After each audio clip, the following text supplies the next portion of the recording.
안녕하세요. 정든 고향을 떠나 다른 지역에서 새 출발을 시작한 30대 여자입니다.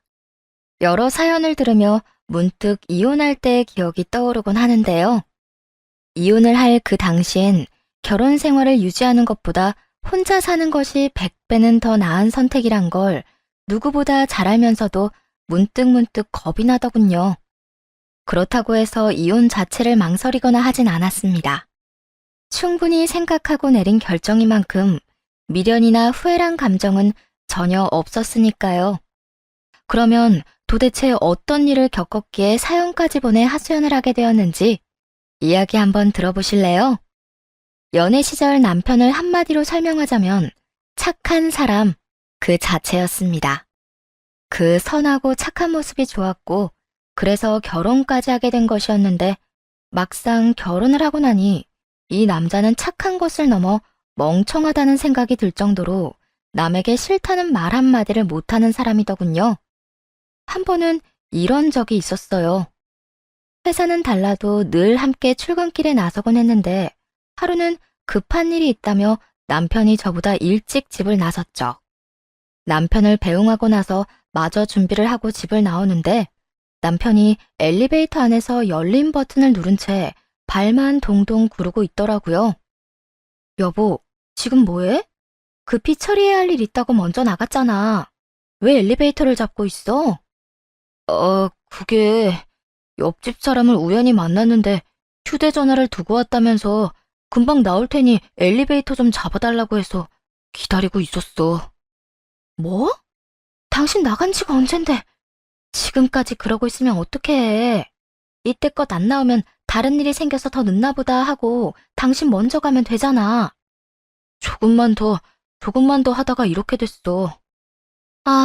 얼른 문부터 닫아. 옆집 사람도 옆집 사람이지만 다른 사람들도 엘리베이터는 이용해야 할 거 아냐. 맞다. 내가 그 생각은 못했네. 아이고, 내가 진짜 당신 때문에 못 살아. 안 된다. 나도 바쁘다. 싫다. 그 말이 그렇게나 힘들어? 꽤, 좀 그렇긴 해. 무리되지 않는 선에선 돕는 게 마음이 편하기도 하고 말이야. 이렇듯 고구마를 통째로 삼킨 듯 답답한 구석이 있는 사람이었습니다. 연애 시절에는 생각지도 못했던 모습이었네요.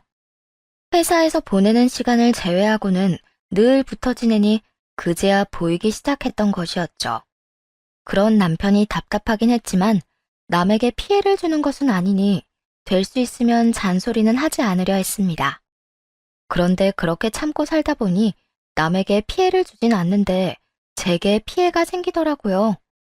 여러 가지 문제가 있긴 했지만 그중 가장 큰 문제는 바로 시동생 부부에게 돈을 빌려주고 있단 것이었어요.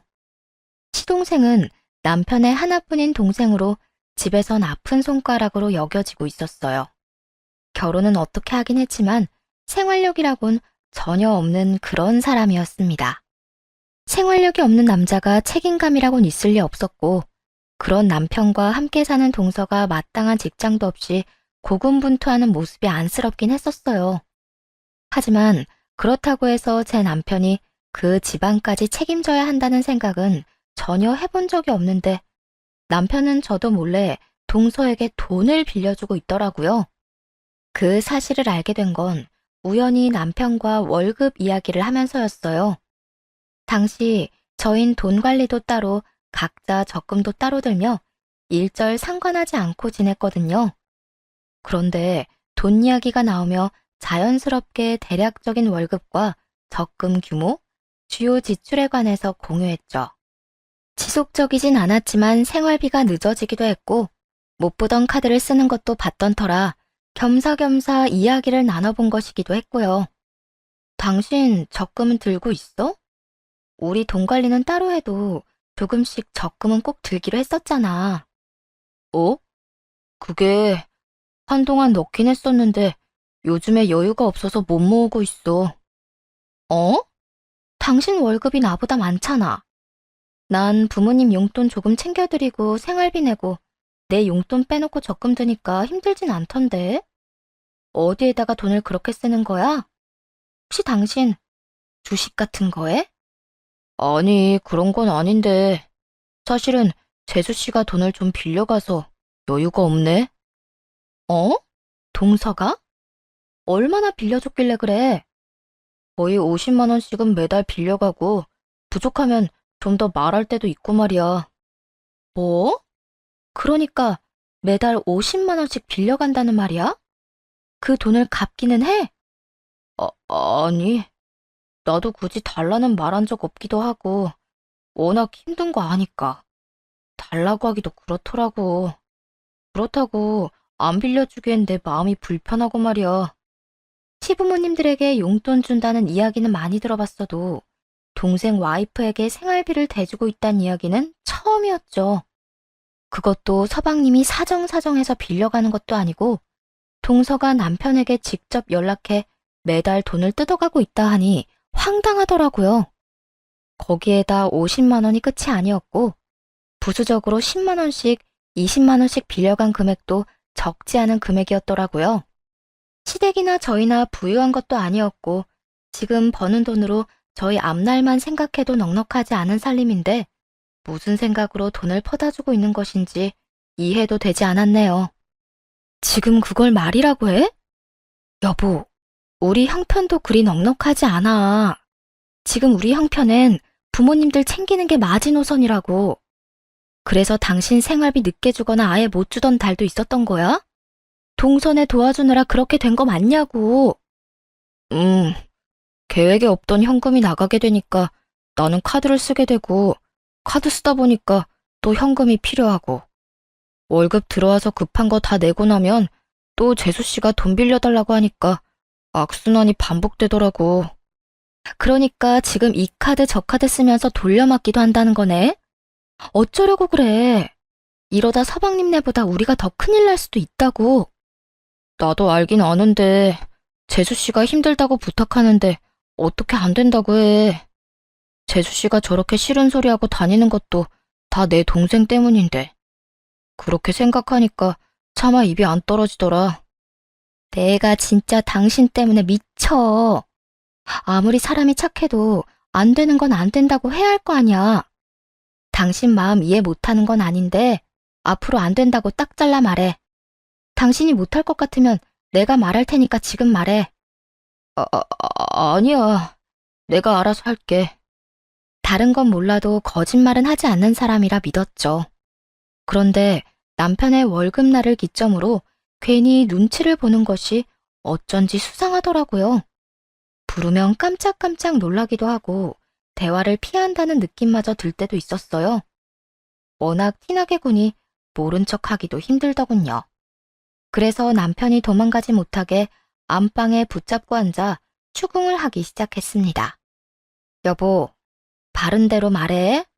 나한테 숨기는 거 있지? 내가 숨기긴 뭘 숨긴다고 그래?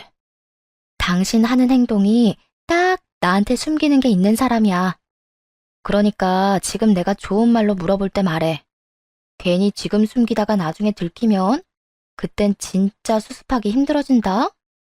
갑자기 남편의 눈동자가 흔들리기 시작하더니 이내 고개를 푹 숙이고 작은 목소리로 사실을 고하더군요. 그게 사실은 재수 씨가 또 연락이 와서 돈 좀 보내줬어. 뭐? 또 50만 원 보내준 거야? 월급날에 연락이 와서 50만 원 보내주고 어제 또 연락 와서 급하다길래 10만 원 또 보내줬어. 아, 내가 딱 잘라서 안 된다고 말하라고 했잖아. 그리고 그런 연락이 왔으면 나한테 먼저 이야기를 했어야지. 그러면 내가 대신 안 된다고 잘 말했을 거 아니야. 나도 당신한테 말할까 고민하긴 했는데 말해봤자 당신은 안 된다고 할 거고 재수 씨는 급하다고 애걸복걸하니까 말할 수도 없었어. 미안해. 당신이랑 한 약속도 어기고 거짓말까지 해서 말이야. 그쯤 되니 남편도 남편이지만 동서에게도 화가 나더라고요. 월급날에 맞춰 연락해 돈을 달라는 것도 동서가 애걸복걸하면 남편이 거절하지 못할 걸 뻔히 알고 매번 돈을 뜯어가는 것이 확실했으니까요. 그것뿐인가요? 매달 뜯어가는 50만 원도 모자라 야금야금 얻어가는 돈도 점점 쌓이고 있으니 속에 천불이 나고도 남을 상황이었습니다. 아니야, 당신이 무슨 잘못이 있겠어. 당신이 어떤 사람인지 뻔히 알면서 당신한테 그런 일을 시킨 내 잘못이지. 그냥 내가 해결할 테니까 당신은 잠자코 있어. 아니야, 내가 알아서 할게. 진짜 이번엔 안 된다고 할 수 있어. 아니다, 지금 바로 문자 보낼게. 나도 요즘 힘들어서 더는 돈 못 빌려준다고 말이야. 그래? 그러면 지금 내가 보는 앞에서 보내고 답장 오는 것도 보여줘. 남편은 제가 보는 앞에서 동서에게 문자를 보냈고 동서는 간단하게 알겠다는 답장만을 보내왔어요. 그렇게 일단락 되었다고 생각했는데 그 일은 사건의 시작이었습니다. 남편이 동서에게 문자를 보낸 바로 다음 날 동서는 저에게 연락이 왔더라고요. 형님, 아주버님이 갑자기 돈 없다고 하시는 거 형님이 시키신 거죠? 내가 한 건 맞는데 있는 돈을 없다고 한 건 아니야. 동서도 알다시피 우리도 형편이 좋진 않은데 언제까지 동서한테 돌려받지도 못할 돈을 퍼다 줄 수는 없는 노릇이잖아. 동서 상황도 이해하긴 하는데 우리도 힘들어서 내린 결정이니까 동서가 좀 이해해줘. 아주버님이랑 형님은 두 분 다 직장 생활 하시기라도 하지. 저희는 저도 남편도 변변찮은 직장도 없는 상태라고요. 아무리 힘들다고 해도 저보다 힘들겠어요? 형님, 저 진짜 힘들어요. 아파도 병원 갈 돈이 없어서 그냥 참고요. 밥도 간신히 끼니만 때우면서 지내고 있어요. 생활비도 못 주는 남편이랑 사는 제가 같은 여자로서 불쌍하지도 않으세요? 안쓰러운 마음이야 늘 있지. 동서 혼자 고생하면서 사는 것도 잘 알고 말이야. 그래서 동서한테 미안한 마음이 없잖아 있긴 한데 매달 50만 원씩 받아가는 건 우리한테 부담이 되긴 해. 그거 말고도 급하다면서 10만 원씩 20만 원씩 빌려갔다면서? 우리 남편도 돈 갚으라고 재촉할 사람도 아니고 동서가 갚을 수 있는 상황도 아닐 거고. 이런 말까지 하게 돼서 미안. 그런데 우리도 더는 힘들어서 못 빌려줄 것 같아. 곡소리를 하며 감정팔이하는 것이 먹히지 않는다 싶었는지 동서는 짜증 거 화를 섞어내며 최악의 수를 두기 시작하더군요. 물론 저에겐 전혀 통하지 않긴 했지만요. 형님, 저도 이런 말까지 하기 싫었는데 제가 이때까지 능력도 없는 남편이랑 살 수 있었던 이유가 뭔지 아세요? 그나마 착한 아주버님이 여러 방면으로 도와주셔서 희망을 갖고 참고 살 수 있었던 거예요. 그런데 형님이 중간에서 입김 넣어서 도움이 끊기게 되면 제가 어떻게 하겠어요? 하는 수 없이 이혼까지 하게 될 텐데 그 후폭풍 형님이 책임질 수 있어요? 나 하나 때문에 동서네가 이혼이라도 하게 되면 어떻게 하나? 이딴 바보 같은 걱정은 전혀 되지도 않았어요. 그저 동서의 뻔뻔한 태도와 어처구니 없는 그 생각으로 인해 저와 남편을 얼마나 호구로 여기고 있는지 깨닫게 되었죠. 남편 같은 사람과 산다고 저를 바보 멍청이로 아는 것도 아니고 이참에 확실히 짚어줘야 할 것 같더군요. 이혼? 동서가 그런 말하면 내가 걱정이라도 할 줄 알았어?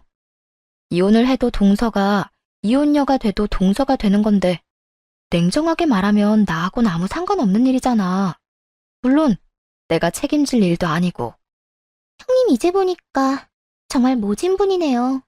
다른 것도 아니고 그까지 푼돈 때문에 이혼할 수도 있다는데 상관없는 일이라뇨. 에이, 그까지 푼돈은 아니지. 50만 원씩 1년이면 600만 원이야. 거기에다 동서가 어쩌다 한번 빌려가는 것도 아니고 매달 적게는 50만 원, 많게는 100만 원씩 빌려가는 달도 있던데 그게 어떻게 푼돈이야? 그 돈이면 우리 집 한 달 생활비하고도 남아. 그거야 제가 정말 너무 힘드니까 신세 좀 진 거라고요. 가족끼리 돕고 사는 거잖아요. 잘 돼도 다 함께 잘 돼야 좋은 거지. 형님네만 잘 먹고 잘 살면 끝인가요? 남들이 들으면 큰 오해하겠다, 동서. 우리 집도 먹고 사는 게 녹록지 않아. 버는 돈으로 양가 부모님도 챙겨야 하지, 살림도 꾸려나가야 하지. 지금처럼 내 남편이 동서네까지 돕고 살다간 다 함께 잘 먹고 잘 사는 게 아니라 다 함께 망해버리고 말 거라고. 그러니까 동서네 생활비는 서방님한테 말하든 그것도 안 되면 어머님께 도움을 구해. 이것도 저것도 다 싫으면 동서라도 일자리를 구하든가.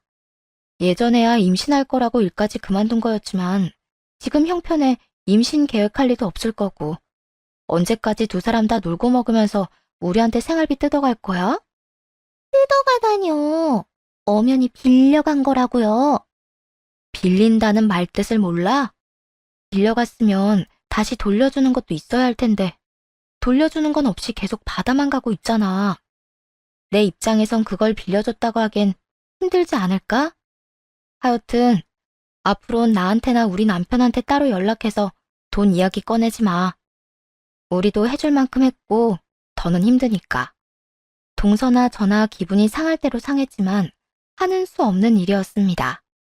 당장은 아니더라도 동서네까지 계속 책임지며 살다간 밑 빠진 독에 물 붓기를 하다 끝나버릴 것이 분명했으니까요.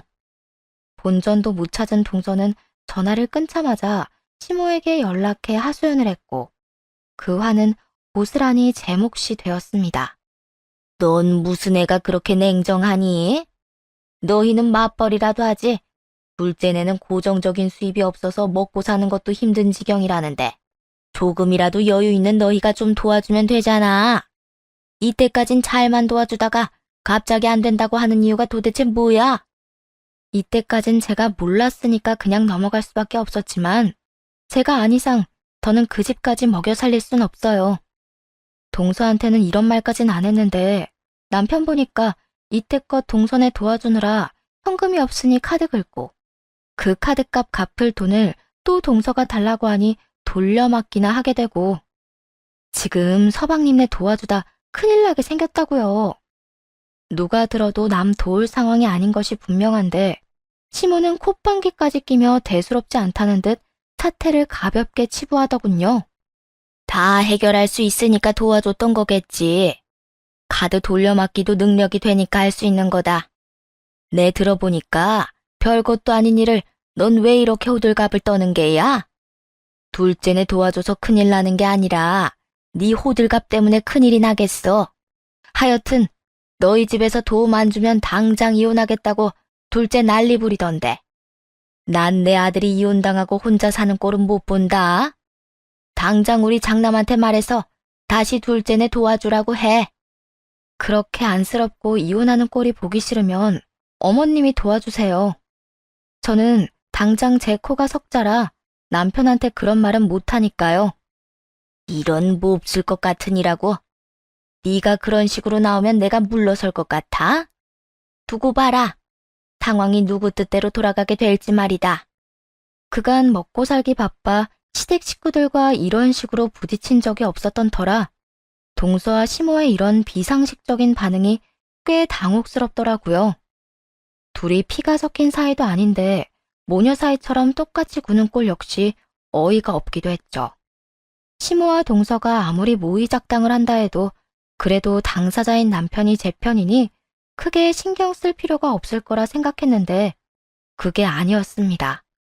동서와 시모에게 연락을 받고 집으로 온 남편은 더는 제 편이 아니더군요.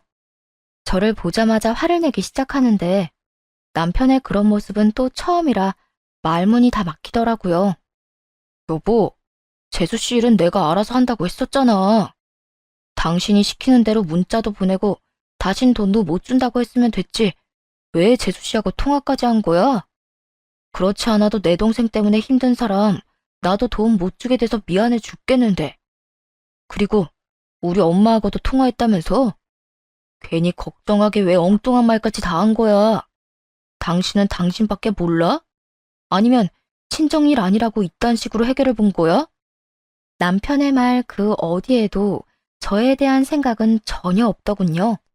그저 다른 사람 걱정하기 바쁜 남편의 짜증을 듣고 있는데 그제야 정신이 확 들며 화가 나더라고요. 하루 종일 동서 시모와 말다툼을 하느라 정신적으로 힘든 상황인데 이야기를 듣지도 않고 물불 가리지 않고 화를 내는 모습을 보면서 더는 내가 사랑하던 그 남자가 아니구나. 실망감이 덮쳐왔어요. 다른 건 몰라도 저렇게까지 화를 내는 사람이 아니었는데 말이에요. 당신 지금 나한테 화내는 거야? 내가 뭘 잘못했다고 나한테 화내? 동서랑 통화한 거?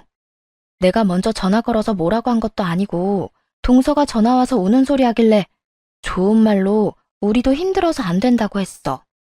그런데 동서가 이혼 이야기까지 꺼내면서 화내는데 나라고 참고 있었어야 해? 그리고 어머님도 마찬가지야. 동서가 어머님께 뭐라고 했는지 나한테 먼저 전화 와서 화내고 난리 부리셨어. 아무리 좋게 설명해도 안 되길래 당신이 지금 어떤 상황인지 설명해 준 것뿐이고, 아무리 좋게 말해도 화부터 내는 사람들한테 내가 천사도 아니고 시종일관 좋은 소리가 어떻게 나와. 아무리 그런 상황이었어도 당신이 한 번 더 참아줬어도 되는 거잖아. 꼭 이렇게 여러 사람 속상하게 만들었어야 했어? 당신은 내 속 타들어가는 건 안 보여? 나도 속상해. 나도 힘들다고. 어떻게 된 게 남편인 당신한테 나는 안중에도 없어? 내 심정은 어떤지, 내가 무슨 말까지 들었는지 그런 건 전혀 궁금하지도 않아? 다른 사람 신경 쓰면서 걱정하기 전에 나부터 살펴봐야 하는 게 당연하잖아.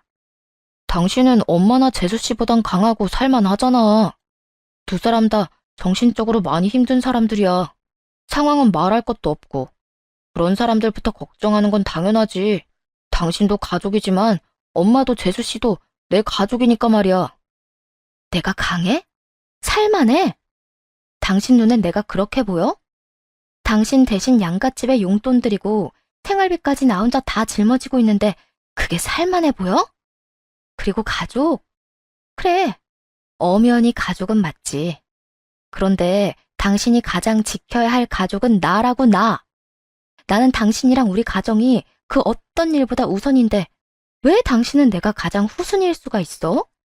당신은 어떨지 몰라도 난 당신도 중요하지만 다른 가족들도 중요해. 그리고 지금은 다른 가족들이 많이 힘든 상황이니 당신보다 조금 더 신경 쓰고 있는 거고. 아, 그래? 그래서 앞으로 어떻게 하겠단 건데? 당신이 나한테 화내면서 몰아붙일 때는 하고 싶은 말이 있어서 이렇게까지 하는 거잖아. 당신이 그렇게 말하니까 나도 직설적으로 말할게. 나 앞으로는 당신이 뭐라고 하든 내 동생이랑 재수씨 도와줄 거야. 뭐? 그러면 우리 생활은 어떻게 할 건데? 당신 카드값은 어떻게 하게? 내 카드값이야. 내가 좀 더 아껴 쓰면 되고. 우리 생활비는 당신이 다 내면 되잖아. 당신이 재수씨처럼 노는 것도 아니고 직장 생활하는데 뭐가 걱정이야? 호구짓은 혼자 하면 되지 저까지 끌어다 호구짓을 시킬 작정이더군요. 정말 피치 못할 사정으로 생활비조차 벌지 못하는 상황이라면 저 역시 기꺼이 도우라고 했을 겁니다. 온 가족이 저만 인정머리 없는 사람으로 몰아가는 것이 싫기도 하지만 무엇보다 남편이 번 돈으로 남편이 그렇게 하고 싶다고 하니까요. 하지만 앞서 말씀드렸다시피 서방님은 몸이 불편해 일을 못하는 것도 아니었어요. 힘든 회사 생활을 견딜 만큼 인내심이 강하지도 않았고 그렇다고 책임감이 있는 사람도 아니었을 뿐더러 게으르기까지 했죠. 동서도 마찬가지였죠.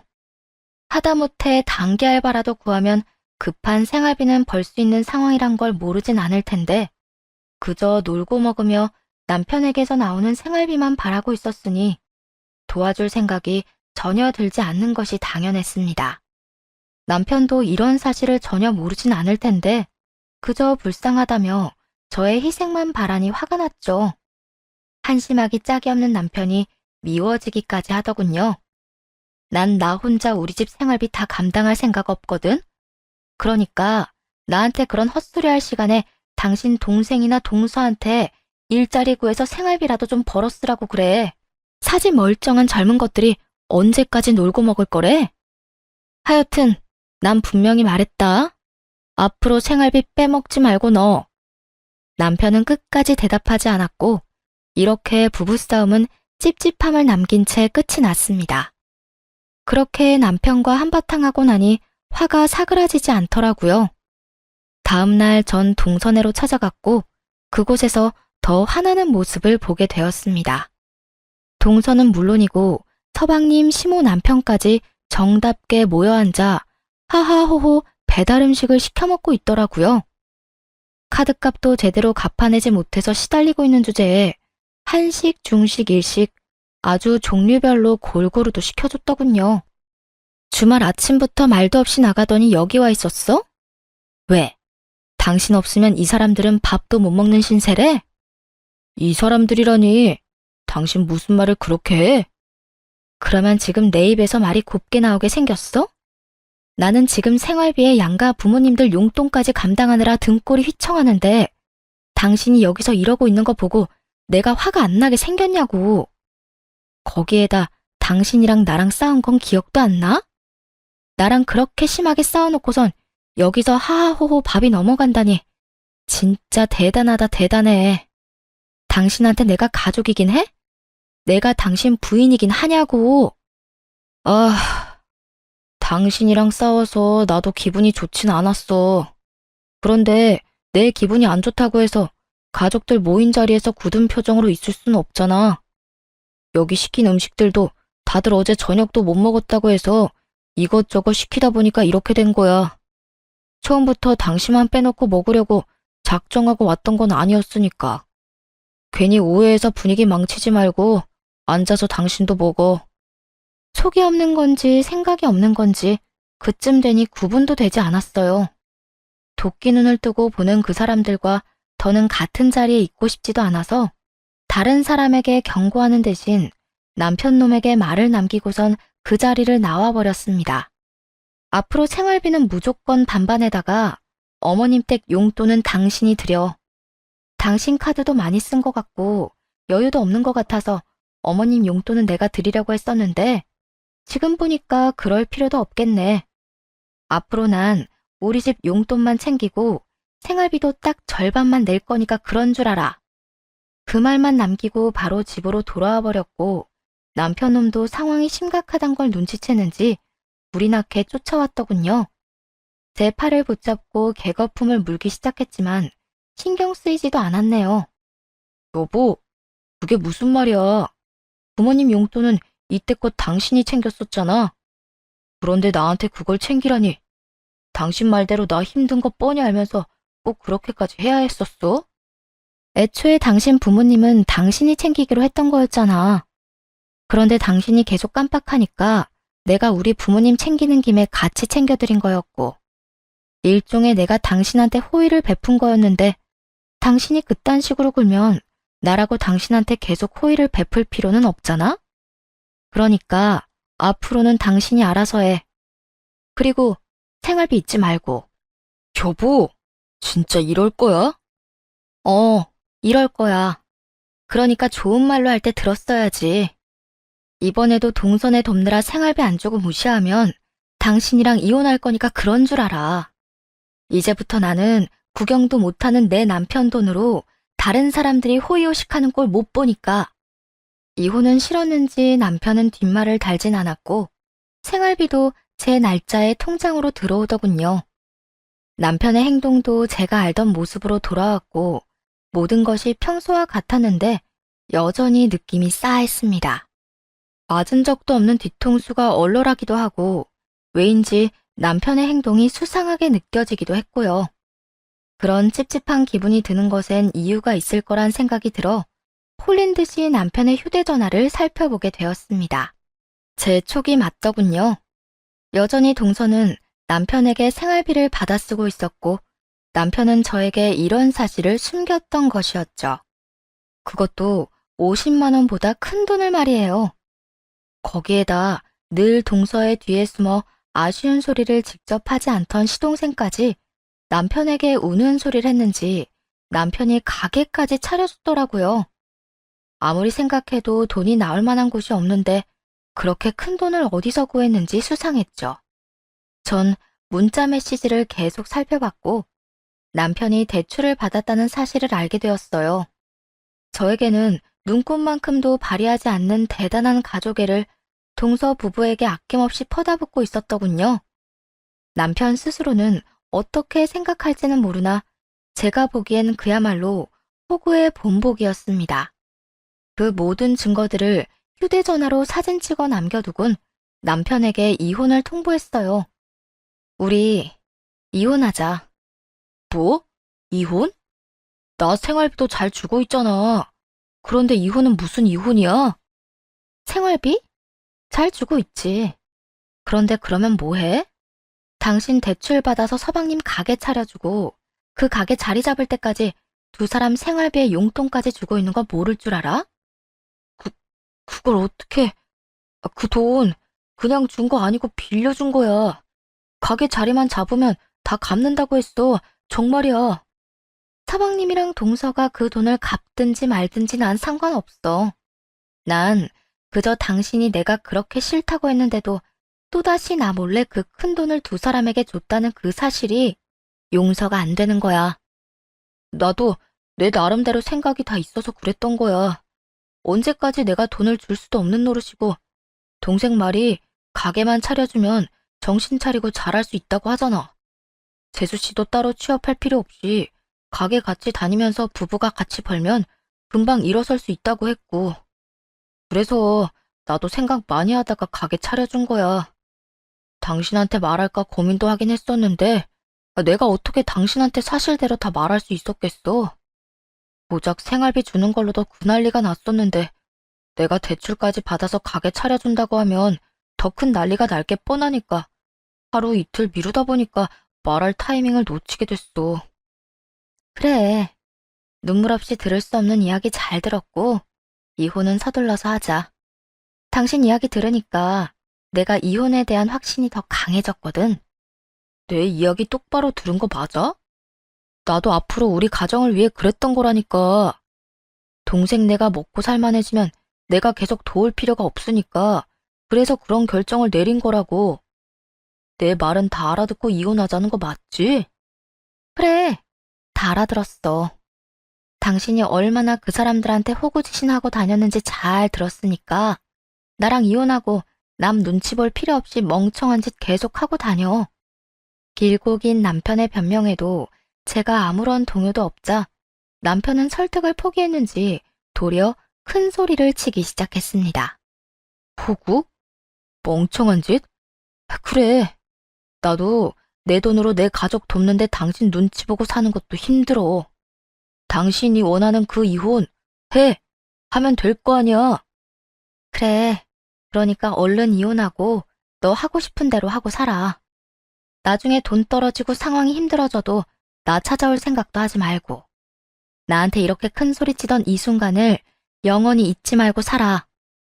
돈이 왜 떨어져? 나한테 도움받은 내 동생 이제 잘 풀릴 일만 남았거든? 성공만 하면 내가 빌려준 돈 몇 배로 갚아준다고 하는데 내 앞길에 지금보다 더 힘들 상황이 생길 것 같아? 내 미래엔 돈방석에 앉을 날만 기다리고 있다고. 이거 왜 이래? 당신이나 그때 가서 후회나 하지 마. 알겠어? 큰 소리를 떵떵 치는 남편을 보며 속으로 얼마나 비웃었나 모릅니다. 신이 아니기에 모든 앞날을 알 수는 없으나 호구짓만 하다 버림받을 것만큼은 확실하게 알 수 있었으니까요. 그렇게 이혼을 하게 되었고 걱정과는 달리 혼자인 생활에 잘 적응하며 지내고 있었어요. 아니, 오히려 좋더라고요. 함께 사는 것이 지옥이었다면 이혼하고 난 후의 생활은 천국과도 같았습니다. 유난히 바쁘게 지냈던 1년이 지나고 잊고 살았던 전 남편이 찾아왔더군요.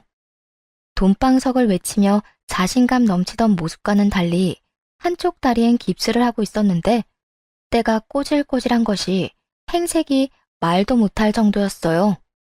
갑자기 무슨 일로 찾아온 거야? 행색은 또 왜 그런 거고? 동생이 잘 먹고 잘 살게 해줄 거라고 하더니 뜻처럼 잘 안 됐나 봐? 한껏 비꼬는 말에 전 남편은 고개를 푹 숙이고 그간 있었던 일을 설명하기 시작하더군요. 그게 당신이랑 헤어지고 동생이랑 재수씨 뒷바라지하는 게 만만치 않더라고. 그래서 회사 마치고 배달 아르바이트까지 해서 돈이란 돈은 다 쏟아부었는데 오토바이 사고가 났어. 그 덕에 다리는 이렇게 되고 입원도 하는 바람에 일에도 지장 생기고 결국 회사에서도 잘리게 됐어. 내가 돈은커녕 빚더미에 앉게 되니까 내 말이라면 끔뻑 죽던 가족들이 내 연락은 다 피하더라. 동생네는 가게 처분하고 이사까지 가버리고. 엄마는 집에 찾아가도 문도 안 열어줘. 어떻게 우리 가족이 나한테 그럴 수가 있어? 당신은 이해가 돼? 저에겐 너무나도 뻔한 결말이었기에 놀랍지도 않았지만 전 남편은 자신이 처한 상황이 도무지 이해가 되지 않는다는 듯 저를 붙잡고 울먹이기 시작했죠. 이혼을 할 때나 저를 붙잡고 울려고 하는 그 순간이나 한심하기 짝이 없는 모습이었습니다. 나한테 위로라도 바라고 찾아온 거야? 그러게 내가 그랬잖아. 멍청한 호구짓은 혼자 하라고.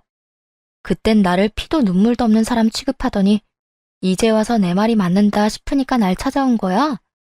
하소연할 곳이 그렇게나 없었니? 그래, 당신 말이 다 맞았어. 내가 호구였고 내가 멍청했어. 이렇게 되고 나니까 주변에 사람이 진짜 없더라. 그나마 나를 가장 믿어주고 사랑해줬던 사람이 당신인데 당신마저 내 아니란 판단 때문에 놓쳐버리고 이제 와서 이런 말 하는 거 늦은 거 아는데 그래도 이 말은 꼭 하고 싶었어. 미안해. 그땐 내가 진짜 미안했어. 난 당신한테 그딴 사과 같은 거 바란 적도 없으니까 괜히 찾아와서 쓸데없는 짓 하지 말고 가. 난 이혼한 전 남편이랑 이러고 마주보고 있는 자체가 싫은 사람이니까. 그러지 말고 화 좀 풀어. 내가 이렇게 사과도 하는데 다 지난 일이잖아, 응? 1년이나 지났는데 언제까지 나 미워하면서 살 거야? 나 당신한테 화 같은 거 안 났어. 아니, 그 어떤 감정도 없다는 말이 더 정확하겠네. 난 당신이란 사람이랑 이혼하는 그 순간부터 내 인생에서 당신은 없는 사람으로 치기로 했고 그렇게 살았어. 그저 지금은 우연이라도 마주치기 싫은 사람 중 하나일 뿐이라고. 제 뜻은 차고 넘치게 전달했다고 생각했는데 전 남편은 희죽희죽 미소를 보이며 너스레를 떨기 시작하더군요. 마치 제가 마음은 그렇지 않은데 겉으로 내보이는 것만 전 남편을 원망하고 싫어한다는 듯 말이에요. 당신보다 내가 더 당신을 잘 아는데 그게 다 아직 앙금이 남아있어서 그런 거라니까. 내가 앞으로 살면서 그 앙금 다 지울 수 있도록 노력할게. 그러니까 우리 다시 잘해보자. 당신이 싫어하던 우리 가족들이랑 연도 다 끊겼고 예전처럼 그런 일 반복될 일도 없어. 이젠 아무 걱정 없이 당신 바람대로 우리 둘만 생각하면서 그냥 행복하게 살기만 하면 돼. 어때? 당신도 좋지? 남루한 차림으로 와서는 행복하게 살자는 말을 하니 웃음만 나오더군요. 하물며 자기 입으로 회사도 잘리고 빚더미에 앉게 생겼다고 성실하게 설명까지 해놓고선 말이에요. 호구짓으로 이혼하고 인생까지 말아먹은 놈이 저까지 호구를 만들기 위해 찾아온 것이 분명했습니다. 좋을 리가 있겠니? 그 말 하러 온 거면 행색이라도 좀 꾸며서 오든지. 그럴 형편이 안 되면 빚더미 말이라도 하지를 말았어야지. 자기 무덤 자기가 다 파놓고 그 무덤에 같이 들어가서 눕자고? 지금 내 삶도 난 충분히 만족스러운데 당신이 뭐라고 그 무덤에 같이 들어가겠어? 난 전혀 그럴 생각 없으니까 인생 말아먹으려면 혼자 말아먹어. 너 싫어서 이혼까지 한 나 찾아와서 이러지 말고. 뻔뻔한 낯짝으로 너스레를 떨던 전 남편은 제가 생각보다 단호해 보이자 역겹게도 눈물을 흘려대며 싹싹 빌기 시작하더군요. 그래, 나 망했어. 완전 인생 말아먹었다고. 당신 말을 진작 들었어야 했는데 내가 다 망친 거야. 그래서 내가 다 되돌려 놓으려고 하는 거잖아. 당신, 나 없이 살 수 있어? 지난 1년간 당신이 보낸 시간이 만족스러웠다고 하긴 했지만 그건 다 당신이 착각하고 있는 거라고. 잘 생각해봐. 우리 결혼 생활 동안에 얼마나 좋았어. 당신도 착한 내가 답답하다면서도 남한테 피해 안 주고 사는 내가 좋다고 나 많이 사랑해줬었잖아. 나 당신이 사랑했던 그때 그 모습으로 돌아가서 당신 옆에서 다시 살고 싶어. 그러니까 제발 나 좀 용서하고 다시 받아주라. 이 말을 듣는데 혼자 돈 때문에 힘들어하며 어떻게 해서든 가정을 지키고자 했던 제 모습이 떠오르더군요. 그와 동시에 분노라는 감정이 저를 휘감기 시작했죠. 그래, 당신은 다른 사람한테는 피해 안 줬지. 그 대신 나한테 피해를 줬잖아.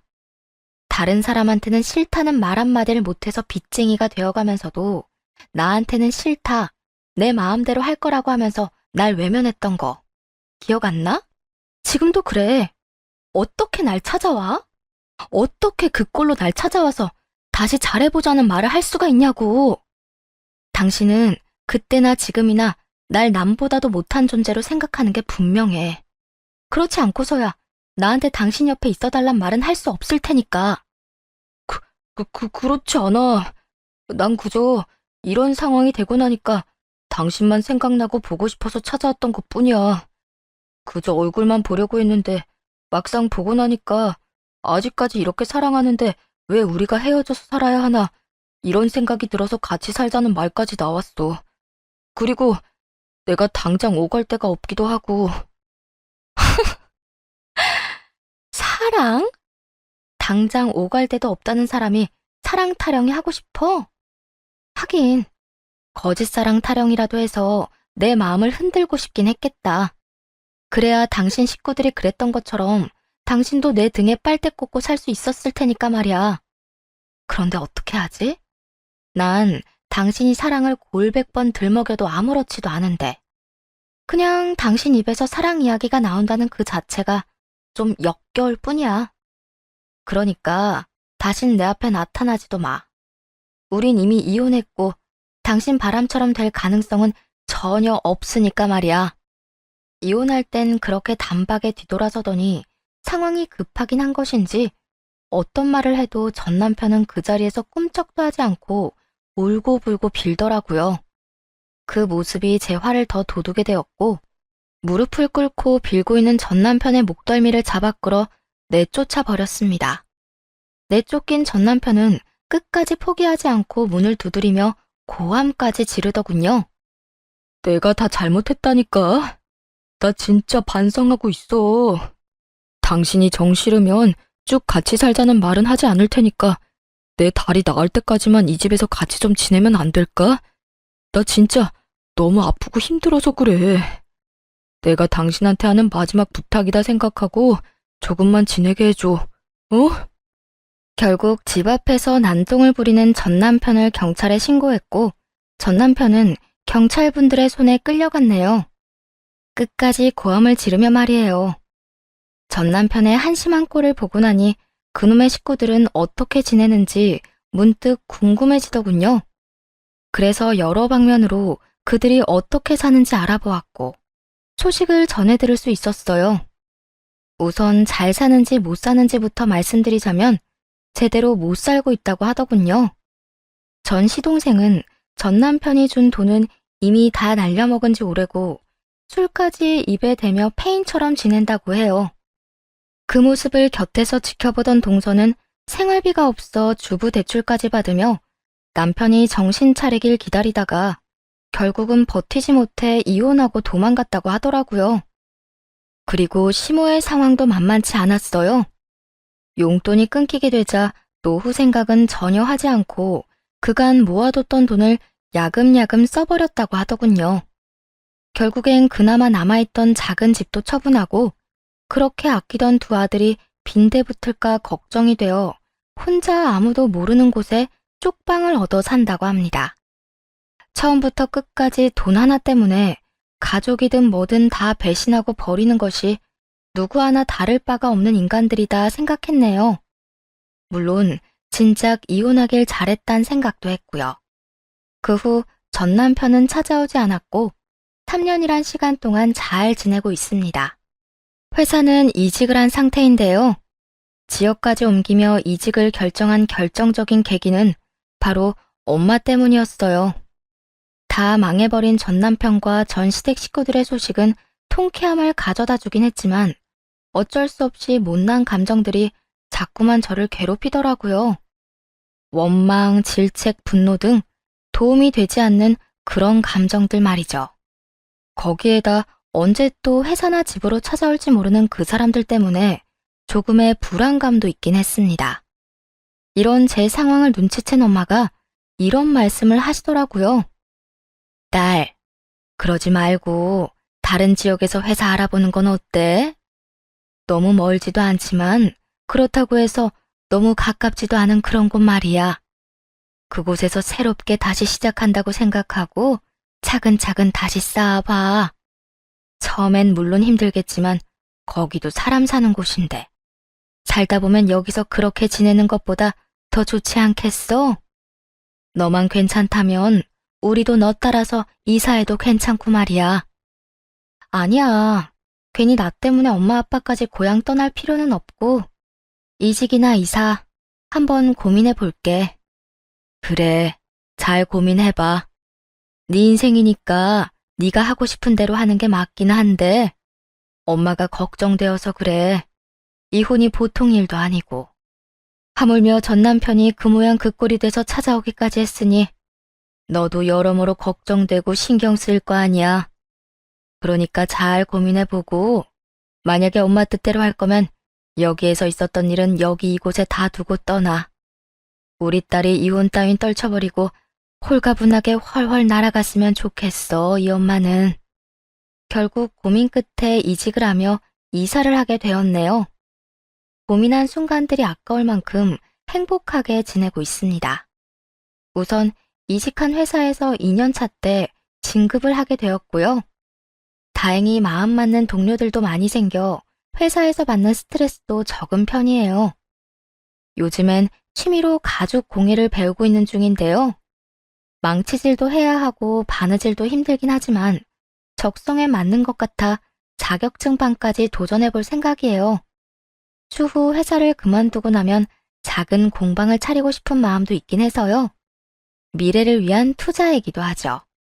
결혼 생활을 할 때는 두 사람이 벌어도 하고 싶은 거, 먹고 싶은 거 다 마음 편히 하지 못하고 살았는데 이혼한 지금은 혼자 벌어도 하고 싶은 거, 먹고 싶은 거 정도는 다 하고 행복하려 노력하며 살고 있어요.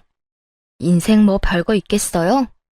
하고 싶고 먹고 싶은 거 먹고 살면 그게 제대로 사는 거 아니겠어요? 전 앞으로도 이렇게 살 예정입니다. 제가 이혼을 하며 깨달은 바가 있는데 무엇보다 중요한 건 제가 만족하고 행복한 삶이더라고요. 가정도 물론 중요하지만 우선적으로 제가 행복해야 가정 역시 행복하다는 걸 느낀 것이죠. 이로써 제 사연도 끝입니다. 이만 물러가 볼게요. 긴 이야기 들어주셔서 감사합니다.